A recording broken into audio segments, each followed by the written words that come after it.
का pre launch 16,995 पे, 16,995। Parkway के सेकंड फेज को 30% महंगा क्यों ही लेना। इसका ये नया प्रोजेक्ट इज नॉट पार्कवे 2.0।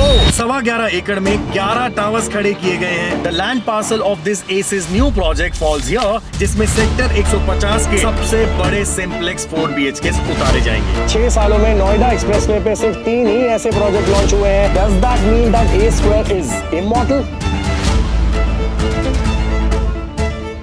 18,500 का प्राइस इतना ही चला जाएगा। 2031 में इसका नजारा देखने जरूर आना। In today's date and time, buying an apartment is merely considered as a financial product. हर किसी का एक ही सवाल है, कितना लगा के कितना मिलेगा। While evaluating the appreciation scope is important, but at the end of the day, it's an emotional asset made to live. इसलिए आज हम जिस प्रोजेक्ट की बात करने जा रहे हैं, उसे हम एंड यूज के पैमाने से ही तोलेंगे। अमरेंद्र बाहुबली यानी मैं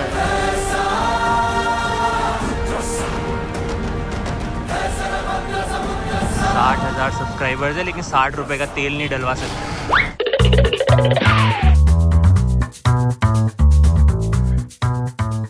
भाई तुम लोग पहुंचो लोकेशन पे। सर जाना कहाँ पर है, लोकेशन तो बताओ। एस क्या एस समझ नहीं आ रहा कुछ। एस हमेशा की तरह हमारी वीडियो सिर्फ सेलू जिंगोज नहीं गाएंगी, बल्कि 6 इंपॉर्टेंट पहलुओं को अनफोल्ड करेंगी। वो पहलू होंगे Sector 150 the location, what exactly is Parkway 2.0, probable costing, payment plan and launch date, who will buy it, who are its real competitors, and इस प्रोजेक्ट पे हमारा बेबाक रिव्यू जानने के लिए वीडियो एंड तक जरूर देखिएगा।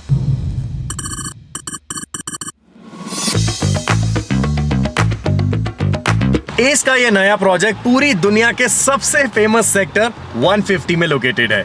महामाया फ्लाईओवर से परी चौक की तरफ 22.5 किलोमीटर की जर्नी तय करके एक्सप्रेसवे के राइट पे आ जाता है सेक्टर 150। लगभग 600 एकड़ में फैले इस सेक्टर में Shaheed Bhagat Singh park, cricket stadium, golf courses and और भी बहुत सी चीजें हैं जो इस सेक्टर को क्रूगर नेशनल पार्क जितना ग्रीन बनाने का दावा करती हैं। Moreover, this sector is branded as the least dense sector of entire Noida. 600 एकड़ के इतने बड़े लैंड साइज में सिर्फ 35-36 प्रोजेक्ट्स ही हैं यहाँ पे। पर साला ये लो डेंस वाली फीलिंग मुझे यहाँ गेड़ी मारते टाइम क्यों नहीं आती? Am I the only one here?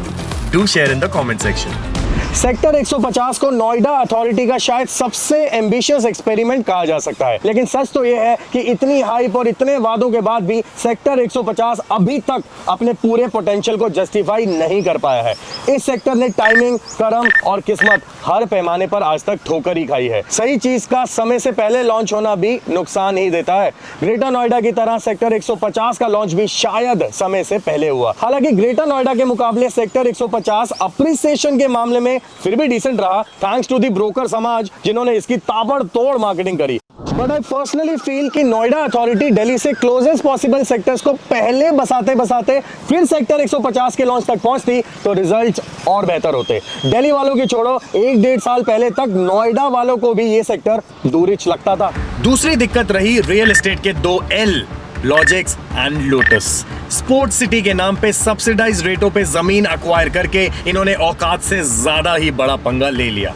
जो मास्टर प्लान खुद एग्जीक्यूट करना था उसे मल्टीपल बिल्डर्स को सौंप दिया, जिसकी वजह से स्पोर्ट्स सिटी महज एक सेक्टर बनकर रह गई। जो एनर्जी और सिनर्जी अथॉरिटी, लॉजिक्स और लोटस के बीच इस सिटी को संजोने के लिए सेट हुई थी, मल्टीपल डेवलपर्स उसे समझ ही नहीं पाए। शायद इसी वजह से यहाँ प्लांट लेवल की स्पोर्ट्स एक्टिविटीज कभी बन ही नहीं पाई। 2021 में कहीं जाके अथॉरिटी इस बात से किलसी और अपने डिसीजन से सबको किलसा दिया। इस बैन से हमेशा की तरह सबसे बड़ा कोलैटरल डैमेज बने बायर्स, द मैंगो पीपल। सबके होठों पे सिर्फ एक ही सवाल था, 2011 की प्लानिंग ठीक से एग्जीक्यूट नहीं हो रही है, ये समझने में अथॉरिटी को 10 साल लग गए। थैंकफुली रेट्स तो यहाँ अग्रेसिव प्रमोशन की वजह से वर्चुअली बढ़ते गए। तेजी में कुछ इन्वेस्टमेंट यूनिट्स लिक्विडेट भी हुई, पर रजिस्ट्री बैन की वजह से बायर्स की जो भीड़ यहाँ आनी चाहिए थी, वो मंजर अभी तक नहीं आ पाया।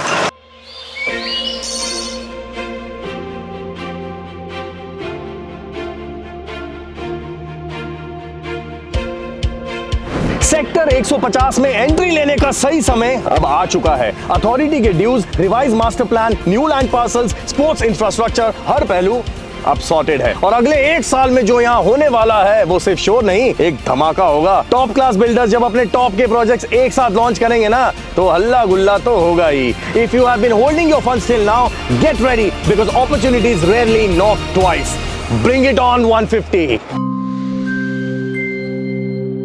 सबसे पहले मेरी ब्रोकर समाज और एस से एक रिक्वेस्ट है, अगर आपको यह लग रहा है कि इस प्रोजेक्ट को पार्कवे 2.0 बताकर आप इसका पॉजिटिव रिप्रेजेंटेशन कर रहे हैं, तो my friends you are wrong. इस नाम की वजह से लोग कंफ्यूज हो रहे हैं और ये परसेप्शन बना रहे हैं कि पार्कवे के सेकंड फेज को 30% महंगा क्यों ही लेना, फर्स्ट फेज सस्ते में रेडी टू मूव ना ले लें। इसका ये नया project is not Parkway 2.0, it's a different league altogether. ये पार्कवे के साथ से बाउंड्री वॉल शेयर करता है। Beyond that there is no similarity और comparison whatsoever. Let me walk you through some key details of the project and then you can decide for yourself whether it's worth the premium or not. Sector 150 is broadly divided in 3 blocks, Block A, B and C. The land parcel of this ACE's new project falls here in Block B. 14.5 एकड़ के आसपास का land parcel है जिसके front पे 45 metres की खुली डुल्ली accessibility है। सबसे पहला और charming feature of this project is it's monstrous forehead. When did you last see such a horizontally widespread face of a land parcel? यहाँ 11 ही टावर्स प्लान किए गए हैं। टावर्स की प्लेसमेंट कुछ इस तरह से हो सकती है। ये पीछे के 5 towers could stand 23 stories tall and shall be dedicated to 1900 square feet के 3 BHKs. There would be 4 units on each floor with 4 lifts. Then बीच में ये 2 opposite towers can offer 2600 square feet के moderate size 4 BHKs, 4 units per floor with 4 lifts again. बाकी बचे 4 towers front की तरफ placed होंगे जिसमें सेक्टर 150 के अभी तक के सबसे बड़े सिंप्लेक्स 4 BHKs उतारे जाएंगे। एक फ्लोर पे 4400 स्क्वायर फीट वाले just 2 units is definitely going to bring a different niche to sector 150. The club would be placed somewhere here which could size between 60 to 70,000 square feet. RERA अभी आया नहीं है तो सभी डिटेल्स को tentative ही मानिएगा। They haven't been validated by ACE officials. Now guys, you tell me, can you at all compare this project with ACE Parkway? Parkway अपनी कैटेगरी का सबसे बेस्ट प्रोजेक्ट है, there is no doubt about it. But दोनों projects के prices को compare करने से पहले इनमें प्रैक्टिकल डिफरेंसेस क्या-क्या है आपका ये समझना बहुत जरूरी है। कंपैरिजन को इजी बनाने के लिए we will refer the new project as ACE square. Okay, सबसे पहला बड़ा डिफरेंस है number of towers. ACE square की 14.5 एकड़ की लैंड पे सिर्फ 11 टावर्स होने की वजह से ग्रीन एरिया काफी ह्यूज निकल के आएगा, पर ACE पार्कवे में 11.25 एकड़ में 11 टावर्स खड़े किए गए हैं जिसकी वजह से ये central green park cricket friendly नहीं, खो-खो फ्रेंडली लगता है। सोसाइटी के इन 2 टावर्स के पीछे इस लैंड पीस पे खूबसूरत सा मंदिर, एक lawn, swimming pool, basketball and tennis court बनाया गया है। मेरे हिसाब से अगर इन 2 टावर्स को यहाँ प्लेस किया होता तो एक बेहतरीन सा सेंट्रल पार्क निकल कर आ सकता था। खैर, somebody's loss is somebody's gain। ACE square की ये वाली यूनिट्स जो कहने को एक्सटीरियर यूनिट्स है, पार्कवे के इस लैंड पीस के व्यू का मजा लेंगी। Second difference is the number and category of units plan in respective projects. जहां पार्कवे में 86 यूनिट्स पर एकड़ की डेंसिटी के साथ टोटल 970 यूनिट्स डाले गए हैं, ACE स्क्वायर की डेंसिटी से 55 यूनिट्स पर एकड़ के आसपास लैंड करेगी। The total number of units here would be around 800 only. Parkway में 1085 स्क्वायर फीट के 2 BHK से लेके 3220 स्क्वायर फीट के 4 BHK की वेरिड क्लास का इकोसिस्टम है। वहीं ACE स्क्वायर में मिनिमम साइज 1900 स्क्वायर फीट रख के ACE intends to create a higher gentry benchmark. और भी बहुत से डिफरेंसेस हैं, like lesser number of units on each floor, more lifts, VRV system, Italian marble, done up kitchens, much bigger club etcetera. See, I don't intend to demean Parkway here. ACE Parkway of course पूरे sector का one of the most premium और खूबसूरत structure है, इसमें कोई शक नहीं है, तभी one of the most expensive भी है। पर ACE स्क्वायर को पार्कवे से कंफ्यूज मत कीजिए। पार्कवे ने 5,000 रुपए से 16,000 रुपए तक की तूफानी जर्नी तय की है, बट ACE स्क्वायर लॉन्च ही उससे ज्यादा में हो रहा है, तो बिल्डर इसे बनाने में भी तो ज्यादा पैसे खर्च करेगा। बस इस बार ACE से 2 रिक्वेस्ट है मेरी, रीसेल ट्रांसफर करने में लोगों को तंग मत करना और घर के बाहर की लॉबीज को जरूर इंप्रूव करना, बाकी सब सेट है। एक्सपीरियंस आतोरी के लॉन्च से सीख लेके हमने प्राइसिंग को ऑल इंक्लूसिव करके बताना शुरू किया, पर बाकियों के मुंह से आप अभी भी सिर्फ एक ही फिगर सुन रहे होंगे। ACE का प्री लॉन्च 16,995 पे, 16,995। ACE स्क्वायर में 16,995 की BSP के ऊपर PLC, क्लब, पार्किंग जीएसटी वगैरह मिलाकर आपका लॉगिन 18,500 के आसपास पहुंच सकता है। Therefore you must line your budget accordingly। अब 18,500 का प्राइस महंगा है या सस्ता, ये मैं आपको वीडियो के एंड में वर्डिक्ट सेक्शन में जरूर बताऊंगा। पेमेंट प्लान 20x5 या 25x4 टाइप्स हो सकता है, बट एवरी ईयर 20% एक बार में नहीं, कंस्ट्रक्शन लिंक मॉडल पे 2 या 3 इंस्टॉलमेंट में मांगा जा सकता है। प्रोजेक्ट का रेरा अप्लाई हो चुका है, जिसका 15 जुलाई के आसपास अप्रूवल आने की संभावना है। Nusrat Bharucha day allotment day 10 अगस्त के आसपास प्लान हो सकता है। यार अन्नी महंगी चीज केड़े ही लोग की खरीदणगे। चल था भाई, आवाज सुनी क्या तूने कोई? नहीं तो अच्छा, रात क्यों ज्यादा होगी क्या मेरी? सबसे पहले एक मिथ को तो तोड़ ही देते हैं। इस प्रोजेक्ट की सक्सेस सिर्फ दिल्ली के ट्रेडर्स या एनआरआई इन्वेस्टर्स पर डिपेंड नहीं करेगी। इस प्रोजेक्ट के सबसे बड़े एस्पिरेंट्स वो लोग होंगे जो सालों से ऑलरेडी नोएडा एक्सप्रेसवे पर रह रहे हैं और एक लेवल अप लाइफस्टाइल तलाश रहे हैं। नोएडा एक्सप्रेसवे की कुछ अच्छी रेजिडेंशियल सोसाइटीज की बात करें तो Gulshan Vivante, Purvanchal Royal Park, Eldeco Utopia, Gulshan Ikebana, Exotica Fresco, Prateek Style Home, सांस फूल गया यार, जैसी कैटेगरीज की 10-12 सोसाइटीज हैं। इन सभी सोसाइटीज में एक बात कॉमन है, बूढ़ी हो गई हैं ये सब। नॉन माई वन पर बनी इन सभी सोसाइटीज को डिलीवर हुए 10 से 15 साल हो चुके हैं। इन सब सोसाइटीज में टोटल 10-1 हजार फैमिलीज तो ऐसी जरूर होंगी जो शुरू से यहाँ रह रही होंगी। अब जब ये 10-15 साल से इन अच्छी सोसाइटीज में रह रहे हैं तो लाइफ में कुछ तो अच्छा कर ही रहे होंगे। Let's call them the achievers club.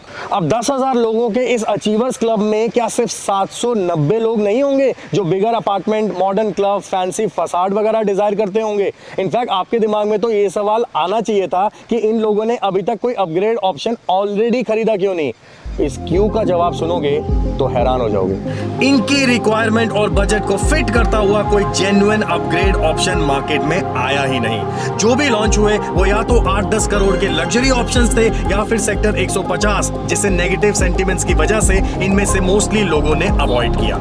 ले दे के पिछले 6 सालों में नोएडा एक्सप्रेसवे पे सिर्फ 3 ही ऐसे प्रोजेक्ट लॉन्च हुए हैं जो इन लोगों की अपग्रेड करने की चाहत को थोड़ा बहुत टटोल पाए।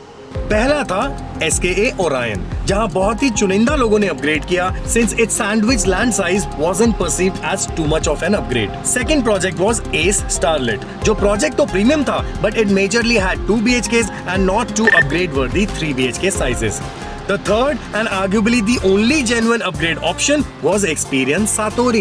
Not only did it bring suitable sizes, it was also backed by a credible developer, a premium land parcel and a low density master plan. इन्हीं सब reasons की वजह से Satori में investors ने कम, एंड यूजर्स ने ज्यादा खरीदारी करी। अब जो लोग एक्सपीरियंस सातोरी में यूनिट लेने से वंचित रह गए थे, A square is going to be a blessing in disguise for them.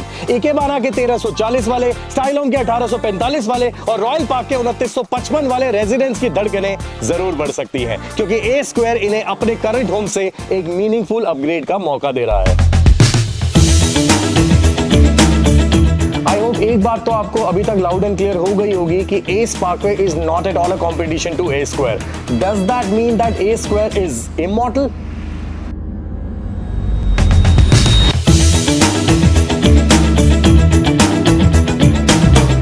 वैसे तो सेक्टर 150 में अगले 1 साल के अंदर आपको 14 नए प्रोजेक्ट्स लॉन्च होते नजर आएंगे, लेकिन ए स्क्वायर की सबसे बड़ी टक्कर इन 2 जाइंट से होने वाली है। एस की तरह ही प्रेस्टीज एंड काउंटी के नाम की भी लोग कस्में खाते हैं। जहां एस का अलॉटमेंट अगस्त में एक्सपेक्टेड है, प्रेस्टीज 3rd क्वार्टर में अपना जलवा गिराने लौट रहा है। And then County will end 2026 with a धूम। I started this video with 1, but now you have 3 options. If the abundance of choice has left you confused, let me try and simplify the decision for you. First come first, let's gather an idea on the pricing of each project. Ace is landing around 18.5k, Prestige is also aiming 18 to 19k, but county being county, they will come up pricier and might touch 22 to 23,000 rupees per square feet. तीनों projects को land parcel के पैमाने पर तोलें तो 14.5 एकड़ का S squarish है, जो प्रोजेक्ट की लुक को एलिवेट करने में काफी हेल्प करेगा।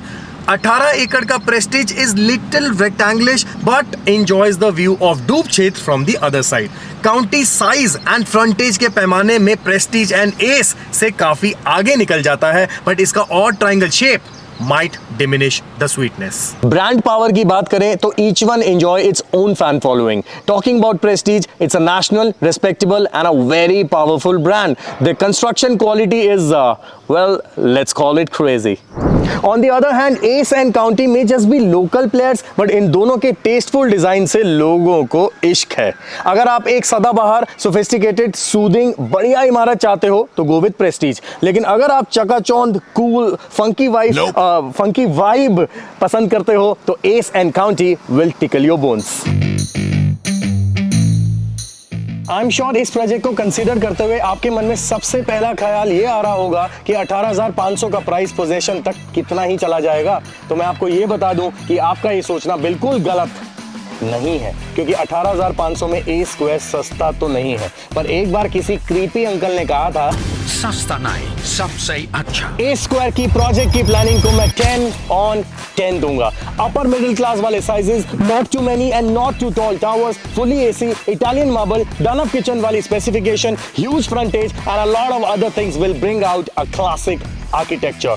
5,000 रुपए में पार्कवे मिस करने वाले जब आज लिट अप पार्कवे देखते होंगे तो खुद को टपली देते होंगे. अब सोचो 18,500 में एस क्या ही गजब चीज निकाल कर देगा. और जो लोग अब भी इसे नहीं खरीदेंगे उनसे एक गुजारिश है, 2031 में इसका नजारा देखने जरूर आना. मार्केट की हवा कभी बुलिश होती है, कभी बेरिश, लेकिन जब प्लानिंग सही होना तो प्रोजेक्ट को बिकने के लिए सेंटिमेंट नहीं, सिर्फ बायर्स चाहिए होते हैं. 18,500 पोजीशन तक 22,000 होगा या 30,000, मैं इस बात का आंसर आज नहीं दूंगा, क्योंकि मैं दिल से चाहता हूं कि ये प्रोजेक्ट इन्वेस्टर्स नहीं, सेल्फ यूजर्स खरीदें. डियर अचीवर्स क्लब, आप लोग तो इस प्रोजेक्ट को जरूर कंसीडर कीजिएगा, since you must have been waiting for an upgrade worthy project from quite some time now. याद रखना, एक जमाने में आपने पारस्ट एरिया से 1,000 रुपए एक्स्ट्रा देके विवांते चुना था. 2,500 रुपए में गार्डेनिया ग्लोरी छोड़ के 4,500 का स्टाइलोम खरीदा था आपने. लॉजिक्स ब्लॉसम ग्रीन से 1,500 रुपए महंगे इकेबाना में रह रहे हैं आप. उम्मीद करता हूँ इस बार भी आप महंगाई चुनेंगे. If you feel that Property Saransh can bring value to your decision, please have us enrolled in navigating your decision. हमें कोई ऑपोजिट में बैठी बेचने वाली पार्टी नहीं, बल्कि आप ही की तरफ बैठकर मिलकर डिसीजन लेने वाला दोस्त समझिएगा. You won't regret.